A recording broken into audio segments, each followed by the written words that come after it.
You have 10 minutes to clear your desk, he barked. Not Mr. Rutherford, not Dad, just that. His voice snapped across the room like a belt against drywall. It echoed off the glass, through the floor-ceiling windows of the 17th floor boardroom we built together. Except now, the only thing being built was my funeral pyre. I looked around at the faces I used to manage, mentor, laugh with over vending machine coffee and late-night budgets. Now they just sat, stiff-spined, unsure whether to breathe. Then I saw Carter, leaning against the frame like he was posing for a discount whiskey ad, smirking like he'd just keyed my car and wanted me to say thank you. I didn't say a word, not at first. I just calmly closed my laptop, unplugged the charger, slid it into my leather satchel like I wasn't hearing my father-in-law gut me in front of 35 people and the company Slack channel. HR is on Zoom, he added. Like that somehow made it more official. Let me back up before we get to the part where I put my boot through Carter's career. Because this story doesn't start in that boardroom, it starts 10 years earlier, in a backyard wedding where I said I do to the youngest son of a logistics dynasty and accidentally honeymooned my way into a job. I joined Cargo Quotient as a favor, or that's what they told themselves. Help us out for a quarter, get the team organized, see what you can do about the East Coast branch. A quarter turned into a decade. A mess of regional contracts turned into a national expansion. I built the East Coast office from a beige closet in New Haven with 3 interns and a mouse problem. I negotiated warehousing deals in Alabama, optimized fleet routes through Pittsburgh winters, and smoothed out a union standoff in Newark using nothing but catered bagels and a single threat to call the press. I did all that while the real Rutherford boys held leadership offsites that mostly involved cigars, golf, and questionable motivational speakers. But I was never really family. They smiled in photos but never called me family. I wasn't born into the Rutherford name, I married it. That made me ornamental. A shiny PR-friendly ring on their legacy, but not something they'd hand real power to. Not unless they had to. It's wild, isn't it? Can double a company's revenue, triple retention, survive 3 recessions, and still be referred to as Carter's sister-in-law on the investor call. And Carter, let's talk about that walking ball of Axe body spray and unearned confidence. He'd always assumed he'd take over one day. It was his divine birthright. Never mind the fact that he once tried to expand our shipping operation into Canada without checking whether our trucks could pass emissions standards there. By the time he paid a vendor $800,000 over market rate because he liked their font. I tried not to ruffle feathers. I stayed polite, professional. I played nice with people who didn't know the difference between inventory churn and a Costco return line. But the cracks started showing when I noticed a vendor contract Carter pushed through with 0 approvals, inflated costs, and dates that didn't add up. When I brought it up in a finance meeting, just a hey, maybe we should double-check this invoice, I was met with a look from my father-in-law like I'd just spat in his scotch. You're reading too much into it, he said. Carter just chuckled and said something about how Megan's got trust issues. The old guard laughed like it was a roast, not a red flag.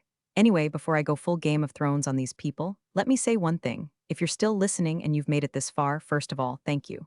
Seriously. Second of all, do me a favor, hit that subscribe button. 90% of you won't, I know, but it keeps this kind of storytelling going. And if you tap like 2, well, it keeps my petty little heart warm at night. Now where was I? Right, that vendor. I ran a background check, the address tied to the contract, a mailbox in Idaho, the LLC name traced back to an old fraternity buddy of Carter's. Classic, shell games and nepotism. I took it to compliance. They shrugged, I took it to legal. They said, we'll look into it. I took it to my father-in-law and that was the last straw. His face went tight. He said, this is family business. Let it lie, let it lie. That's when I knew. They weren't just sweeping it under the rug, they were building a new rug factory on top of it. And me? I was the problem that needed to be solved. Emails started disappearing from my inbox. Meeting invites accidentally left me off. The leadership dashboard. My dashboard had me removed as an admin. I'd gone from COO to ghost in under a week. They thought they were playing chess. I was building a damn guillotine. The contract showed up like a bad rash, quiet, irritating, and reeking of something festering beneath the surface. I was elbows deep in quarterly numbers, elbows deep being literal because our cloud-based reporting system still printed half the ledgers like it was 1997. Somewhere between cross-referencing freight surcharges and a line item for vendor equipment lease, my pen stopped moving. That number, $846,250, jumped off the page like it had been written in red ink and sarcasm. Vendor 7B Logistics, asset consolidation fee. Asset consolidation? For what? Golden forklifts? We just streamlined our Tennessee warehouse. That project came in under budget because I'd negotiated a deal on pre-owned equipment and restructured our storage model using verticals.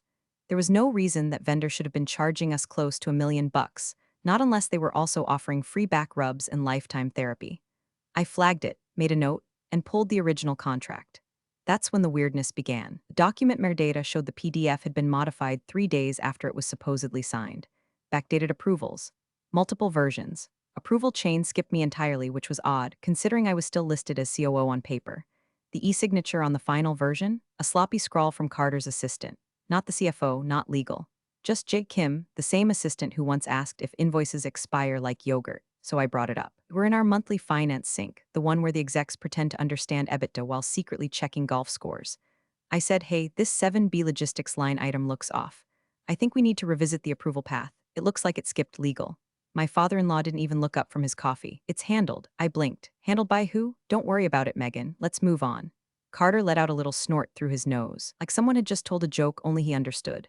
You always make a thing out of nothing, he said, reaching for the pastry tray like he hadn't just vacuumed almost $1 million into the financial ether. But it was something. I knew it.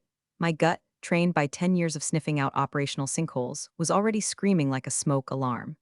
That night, after everyone went home to their power couples and Peloton instructors, I stayed late and dug. I found a paper trail colder than a January freezer truck. 7B Logistics was a shell. No website, no office. Just a P.O. box in Boise, Idaho, and a registered agent named Tanner Wells. Tanner Wells. Now, that might not mean much to you, but to me, that name hit like a thrown wrench. He was Carter's roommate at Michigan State. They once got arrested together for aggressive public urination, whatever that means. Last I heard, Tanner sold artisanal vape juice out of a storage unit and hosted Bitcoin seminars for people with neck tattoos. So why was he behind a vendor getting almost $1 million from our books? I ran it through Lexify Pro, one of those deep dive business lookup tools I keep in my back pocket for procurement audits. Tanner's name came up 3 times, each tied to short-lived LLCs, all conveniently registered a few months before major cargo quotient expansions. Different names, same pattern, overpriced service contracts. Vague scopes of work, dead websites. That night I sat on the couch in sweatpants, staring at my laptop like it owed me an explanation. My husband, bless his sweet, oblivious soul, came in holding a microwave burrito and asked if I wanted to watch The Voice. I said no. I said I had to work. He said, you always work. Yeah, well, somebody had to. I brought it up again, this time privately. I called my father-in-law, asked for 5 minutes of his time. He said sure, but his voice was tight, like he already knew what I was going to say and had rehearsed his disinterest. I walked through it all calmly. The backdating, the shell company, the connections, the risk. And he just nodded, then said, Carter assures me it's legitimate. He's taking initiative. That's what we need. Initiative. Is that what we're calling white-collar embezzlement now? Then came the kicker. You're letting your personal bias cloud your judgment. He's family. There it was. Family, that word again. That convenient little velvet rope that always put me on the other side of the line. I was in the pictures, but not in the blood. After that, things started happening fast. Too fast. I was looped out of procurement emails. Calendar invites disappeared. My assistant said Carter had been assigning tasks in your name. My access to the internal risk dashboard? Revoked for security streamlining. Sure. But the piece that locked it all together came from Rochelle in accounting, sweet, straight-talking, absolutely fed up Rochelle. She pulled me aside in the stairwell like we were in some corporate spy thriller and said, you didn't hear it from me, but the Series C term sheet lists Carter as interim CEO. Word is, they're trying to finalize before the board meets next month. You're not on the invite. Oh, okay. That's when I realized I wasn't paranoid, I was just punctual. They weren't planning to exclude me, they already had. They were moving on without me. And I had 2 choices, fight them in the open or quietly build a bomb. Guess which one I picked? It started with a missing calendar invite, Monday morning. I opened my laptop, logged into our shared company dashboard. Nothing, my 9:30 with legal, gone. My 11 a.m. fleet expansion strategy session, vanished. The 2 p.m. HR policy update that I, not Carter, had been running point on for 3 straight quarters, ghosted. At first, I figured it was a sync issue, restarted the app, logged out, logged in. Cleared cookies like a desperate Girl Scout in denial, still nothing. Then came the kicker. I got a Slack from my assistant Ava. Hey, weird. But did someone else take over your vendor restructuring call? Carter just forwarded me a new deck for it and said I'd be supporting his presentation. My stomach dropped. His presentation? The room spun for a second, not from shock but from clarity. I'd seen this move before. Quiet displacement. The kind that doesn't get announced in a memo, just slowly wraps around you like a python made of fake smiles and reassignments. I went to check permissions on the Q3 files I'd uploaded last week. Access denied. You do not have permission to view this document. I wrote that document. By noon, I was no longer listed in the leadership group email thread. By 1 p.m., our new intern had forwarded me a meeting summary I was never invited to. By 3 p.m., my company credit card pinged an error when I tried to order lunch. Not declined, unauthorized. Carter was in my office by 4. He didn't knock. Just strolled in holding a cold brew and the kind of self-satisfied swagger you usually only see on reality TV divorce lawyers. He didn't sit. Just leaned against the filing cabinet like he was practicing for a Forbes cover shoot that would never happen. You look tense, he said. Must be the calendar gremlins, I replied, not even looking up. He laughed. Sometimes the system just self-corrects, you know? I looked up. That's when I saw it, that tiny smirk behind his eyes. The kind of grin that says, I already won. But here's the thing about people like Carter. They think control is a crown they can snatch off someone else's head. They forget it's welded into the damn skull if you built the kingdom from scratch. I didn't say anything else. I just closed my laptop, stood up, and walked out, past him, past the interns, past the break room where someone had stuck a post-it on the fridge reading Carter for CEO, with 3 passive-aggressive smiley faces underneath. Back at home, I cracked open a bottle of wine and my personal hard drive. If they wanted a war, I was going to start by digging trenches. First step, documentation. I screen-capped every access revocation, logged every blocked email, forwarded key documents to my legal counsel under whistleblower protocol, printed out every redlined contract Carter had pushed through since Q1. You don't spend a decade building systems without knowing where the tripwires are buried. Second step, the call list. See, while Carter was busy playing dictator, I'd been collecting quiet respect. Over the years, I'd handled crisis after crisis. Vendor meltdowns, labor disputes, tech rollouts that nearly bricked our entire West Coast operation. And every time I came through, which meant certain minority shareholders, folks with skin in the game but no seat at the table, trusted me. So I started making calls. First up was Arjun Patel, angel investor from our Series A, semi-retired now but still holding 6%. I walked him through what I'd found, the shell vendors, the internal access lockdown, the quiet coup brewing under everyone's noses. He didn't sound surprised. They think you won't fight, he said. They think you'll walk away because technically you married into it. That's their blind spot. Wouldn't be the first time, I muttered. Next was Marnie Fisher, old-school logistics shark who owned 4.5% and once told Carter to his face that she'd rather invest in feral raccoons than in him. She listened, let me rant, then said, they're preparing to cut you out before the Series C. I've seen this dance before. They'll try to finalize control just in time to hand over a puppet regime to the new investor group. I took a deep breath. And if I don't let them? She laughed. Then it gets very interesting. That night, I sat alone in my kitchen, bathed in refrigerator light, chewing on the last of a stale protein bar and thinking. My husband had fallen asleep watching Shark Tank. I could hear Kevin O'Leary barking something about royalty deals in the background, but my mind was somewhere else, piecing together a strategy that would make Carter wish he'd stuck to selling snowmobiles in Aspen. I was done waiting. No more side hauls. No more polite nods and I'm just trying to help smiles. If they wanted me gone, I'd leave on my terms, or better yet, I'd stay. Long enough to tear their paper throne down, one proxy at a time. They always do it on a Monday. That's the thing about corporate executions. Gotta hit you before the coffee kicks in while your guard's still down and your Slack is full of weekend catch-ups. I was 10 minutes into our leadership sync when the screen layout changed. The usual grid of tired faces flickered and suddenly HR was there. Jennifer from HR with her signature pearl necklace and dead shark eyes. She never joins these. Never, I knew. My father-in-law cleared his throat, not the dry, polite one. The other one. The one that came before announcements, ultimatums, and the time he told Carter's ex-wife that prenups are just unspoken insults. This was that version of him. Megan, he said, his voice flat and formal, your services are no longer required at Cargo Quotient. A pause, then, effective immediately. HR will coordinate your transition. The air in the room changed. No sound, just that quiet electronic hum from 30 muted microphones and 100 unspoken gasps. I glanced around the table. Screens with frozen smiles, stiff shoulders, a few eyes darting to the corner of the Zoom interface like they were hoping this was some sort of system glitch. Then my gaze landed on Carter, leaning against the glass wall just off camera, arms crossed, sipping cold brew like it was the blood of the freshly conquered. The same damn smirk. Except this time, it wasn't just smug, it was victory. It was possession. He didn't just think he'd won. He thought I didn't see it coming, and for 1 second I let him believe it. I stood up slowly. No dramatic speech, no crying, no shaking voice asking why. I just unplugged my charger, coiled it neatly, placed it in my bag, closed my notebook, slid my pen into its loop like I was finishing a meeting, not my career. I looked at HR's little Zoom box. Jennifer nodded with the sincerity of a DMV printer. I smiled. Then I turned to my father-in-law, Mr. Rutherford, since that's what we were now, and said, understood. That's it, that was the moment. The humiliation they'd been planning. A public gutting designed to show Carter as the conquering hero and me as the discarded relic. A message to the board, to the team, to the investors. The new era begins now.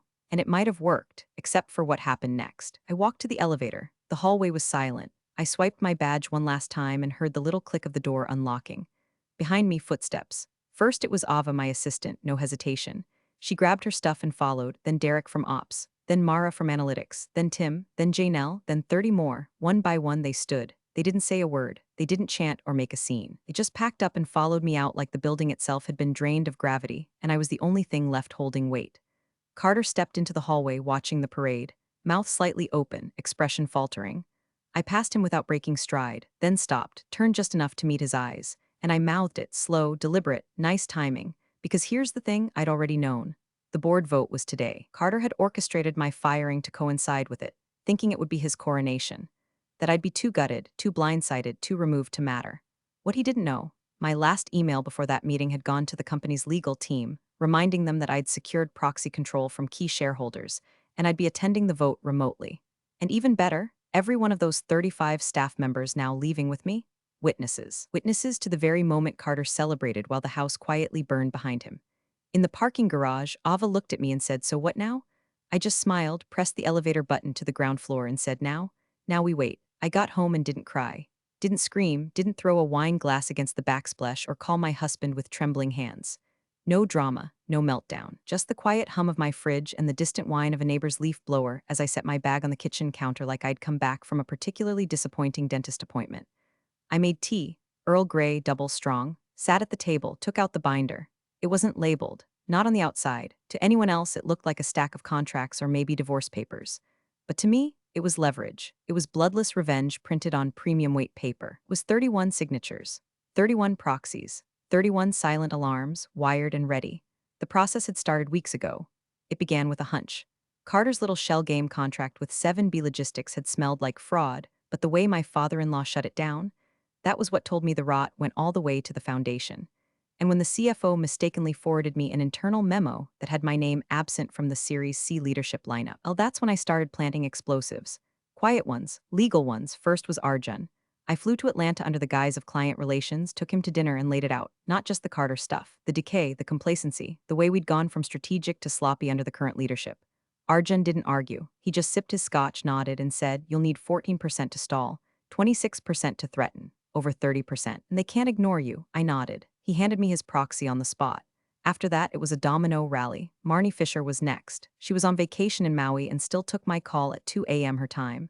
"Carter's a liability," she said before I'd even finished my pitch. "I've seen people like him sink ships from the captain's chair. Send me the paperwork."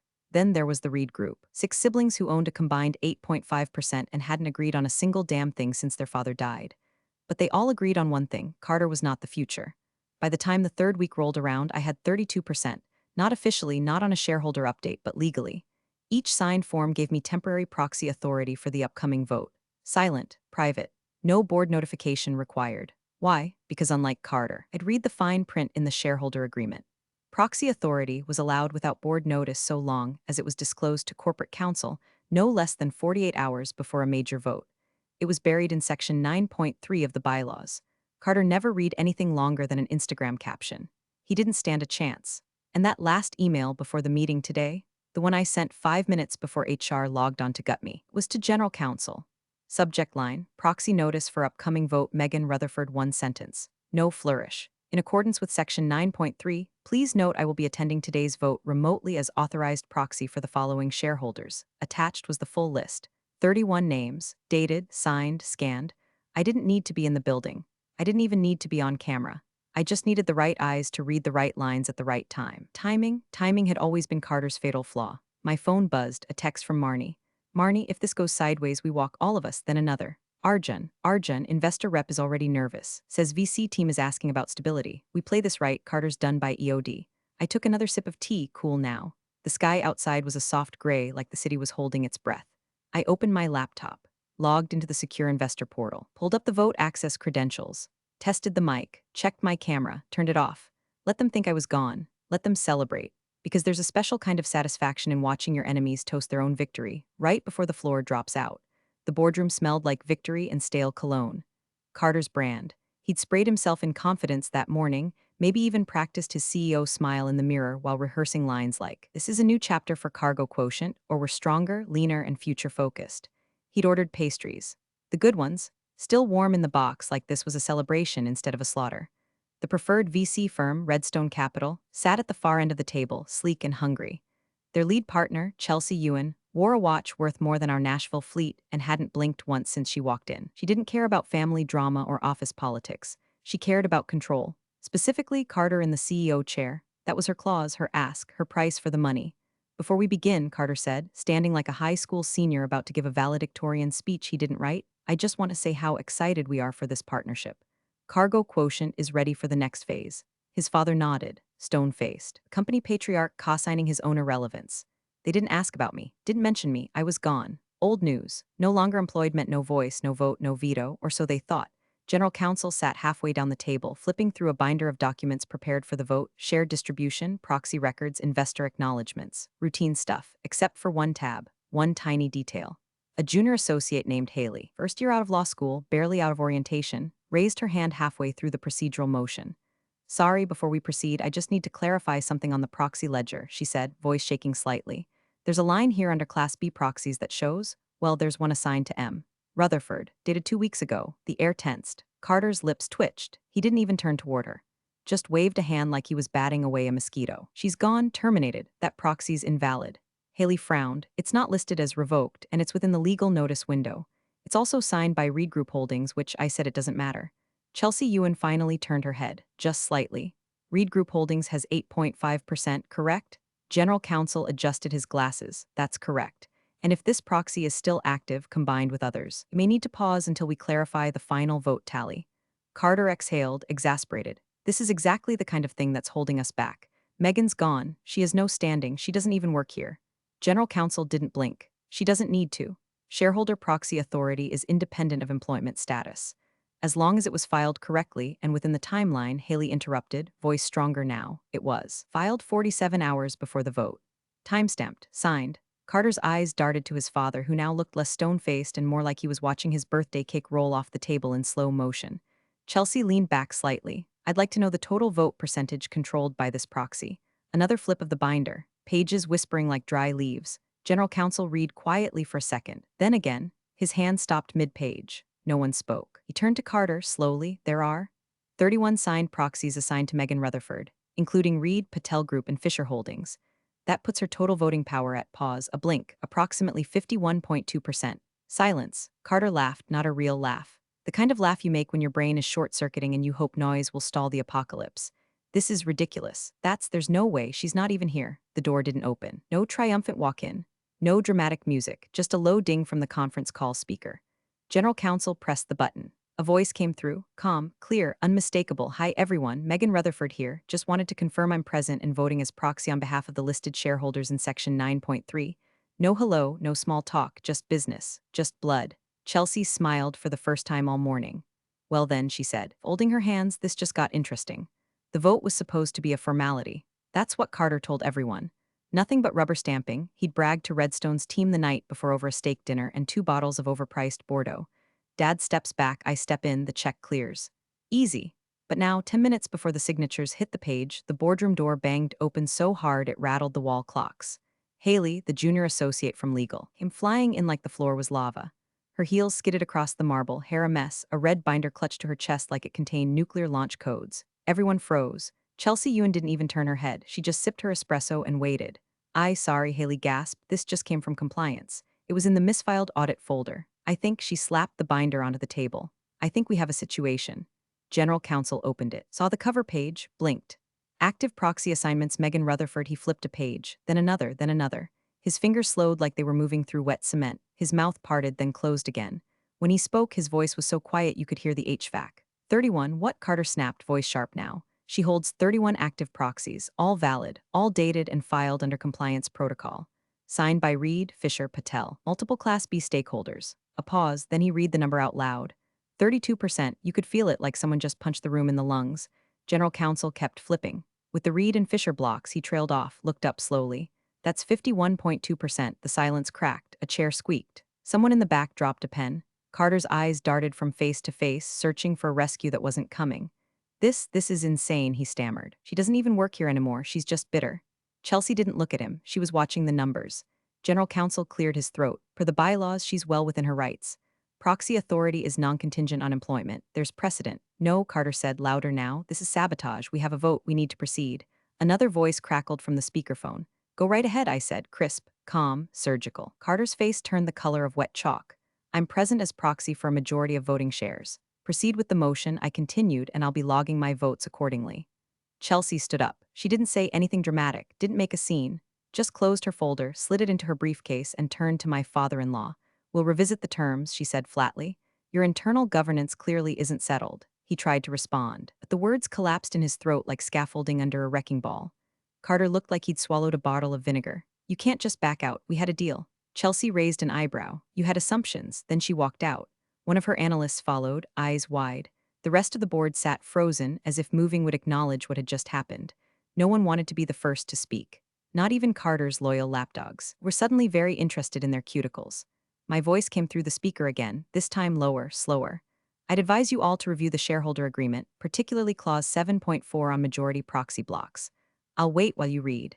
The chair next to Carter's creaked as the lead investor, Martin Holbrook, old money conservative, who once said optics matter more than math, stood up. He reached into his satchel, pulled out a manila folder, and slid it across the table toward General Counsel. We're withdrawing, he said. Too much chaos, too much risk. Carter's mouth opened, but Holbrook was already walking. And just like that, the air changed. Not loud, not explosive, just unraveling, one thread at a time. 30 seconds ago, Carter was the king-elect. Now he was just a man in a chair, watching the crown slide into someone else's hands. Mine. The vote never happened. Not officially. Not with quorum. Not with confidence. Once Chelsea left and Holbrook withdrew, the oxygen in the room turned poisonous. Carter tried to rally, spinning words like temporary delay and procedural hiccup, but no one was buying it. Not the board, not legal, and definitely not the VC firm whose exit footsteps were still echoing down the hallway. What was supposed to be a crowning ceremony turned into a wake. You could smell it in the coffee, cold and untouched, just like the untouched resolution packet still sitting in front of Carter, his name printed in bold beneath the title Interim CEO Appointee. No one picked it up. No one said motion to proceed. No second, no vote, just a silence so thick you could have laminated it. By the end of the day, Redstone had formally suspended negotiations. Pending governance stabilization, the email said, corporate for your bleeding from the head, and we're not giving you a band-aid. Holbrook pulled his advisory position, citing material inconsistency in leadership direction. The Fisher siblings requested an emergency shareholder meeting to review board appointments. And just like that, the Series C was ice cold. Inside HQ, the dominoes started to fall. Carter's pet executive, Troy Whitman, the grinning shark who once called me emotionally high maintenance for asking why $90,000 went missing from the marketing budget, resigned quietly by lunchtime. His goodbye email was a single sentence. No emojis, no cupcakes in the break room. Then the HR door started revolving. Not loudly, not with box-carrying dramatics, but quietly, methodically. Internal audits, security badge revocations, calendar optimization discussions. The kind of phrases that mean you're being erased, but in a font so polite you almost thank them for it. Rumors spread fast. By 3 p.m., someone had wiped Carter's name off the leadership roster on our internal site. Just gone. A cached version still showed him, grinning like a toothpaste ad, but the new version? Blank. I was at home again, same kitchen, same binder. The lighting was different now, golden hour washing across the windows like the universe was applauding in soft applause. My phone buzzed. General Counsel, 3:12 p.m. We may need to talk. Soon. I stared at it for a moment and typed back. Me, 3:14 p.m. Make sure you've cleared his desk first. No emoji, no signature, just that. It was delicious watching it all unravel without lifting a finger. The beauty of a well-laid trap is that once it springs, you don't have to gloat. The consequences speak for you. And Carter, he was radioactive now. Investors weren't taking his calls. Board members were suddenly unavailable for further comment. His father, the same man who barked me out of the company like a stray dog, was suddenly silent in every thread, every channel, every platform. But not out of loyalty, out of fear. Because once the funding fell through, the real panic began. We were leveraged, deep. Series C wasn't just fuel, it was a life raft. The expansion plan Carter had pitched to the board involved hiring commitments, facility builds, fleet leases, all dependent on the incoming cash. Without it, debt, missed projections, investor panic, and a leadership crisis on record. One of the junior managers sent me a screenshot later that night from Slack. Someone had updated the Q3 objectives board. Under the column Executive Review next to Carter's name, someone had added a sticky note emoji and 2 words, vacancy pending. I didn't laugh, not out loud, but I did pour myself a second glass of wine, stood at the window, watched the sun drag its tired body down past the skyline, and in that golden silence I finally exhaled. Not because it was over, because now it was mine. It took 14 days, that's it. 14 days from the moment I was publicly gutted in a boardroom I helped design to the moment my inbox pinged with the subject line, reinstatement resolution passed effective immediately. Not coup, not VP of nothing. Executive chair. Motion had been led by Holbrook himself, same man who walked out during the failed vote like he was stepping over a body in the street. The Reed siblings followed. Marnie cast her lot with me before the ink dried. And Arjun, bless his spreadsheet-loving soul, wrote me a message that simply read, some thrones are built, some are earned. The board couldn't deny it. Not the numbers, not the proxies, not the exodus of investors ready to bolt if Carter stayed another day. Even general counsel, who had once politely ignored my calendar removals, sent a follow-up that included a personally signed apology and a digital bottle of champagne. Carter was out. No exit ceremony, no farewell email, no LinkedIn post thanking the team for a transformative journey. Just a quiet HR escort, a deactivated badge, and a final note to staff that said his role had concluded as part of strategic restructuring. Strategic. Indeed, my father-in-law stepped down the next day. To spend more time with family, the announcement read, though the only thing he'd be spending more time with was the look of stunned disbelief permanently etched into his mirror. I didn't ask for a welcome party. No balloons, no catered muffins or awkward she's back, banners and Comic Sans. I just showed up. 8:47 a.m., Monday morning, same building, same marble lobby, same security guard who blinked like he was seeing a ghost when I swiped my badge and it turned green again. The elevator ride was quiet. Just me, my coffee, and the binder. When the doors opened onto the executive floor, a few heads popped up over cubicles. Some whispered, some stared, some stood up. I walked to my office, opened the door, and saw it exactly how I left it, pristine, polished, missing the oxygen I used to breathe into the place. I stood there for a second, then turned and walked straight into the boardroom, the room where they fired me, where Carter grinned, where I bled in silence and 35 people followed me out like gravity had shifted. It looked smaller now. Funny how power warps perspective. The same chair waited at the head of the table. No one sat in it. They'd left it empty, maybe out of awkwardness, maybe superstition. Like the ghost of that meeting still haunted the space. I didn't hesitate, walked straight to it, sat down, placed the binder on the glass. The room fell silent. Executives shuffled in one by one, new and old. Some from the old guard, freshly humbled. Some I'd promoted in the past week, loyal, sharp, and finally seen. People like Ava, who'd stayed late rebuilding the operations dashboard when Carter wiped my name from the system. People like Mara, who fixed procurement and never once got credit for it. This wasn't about revenge anymore, it was reclamation. Control rebuilt piece by piece. Loyalty returned with interest. The kind of power you don't demand, you earn in scars and receipts. I looked around the room, no speech, no gloating. Just this, some people inherit power, I said calmly. I prefer to earn it, they nodded. No applause, no dramatic music, just quiet understanding. Then I opened the binder. The same one that undid Carter, tanked the vote, and froze a $70 million funding round. I looked down at the agenda, then up at the room, and said, let's vote. Thanks for watching, you cubicle warriors. Hit that subscribe button. Unless you're my old boss, then you're on your own. Revenge of the coffee pot strikes again.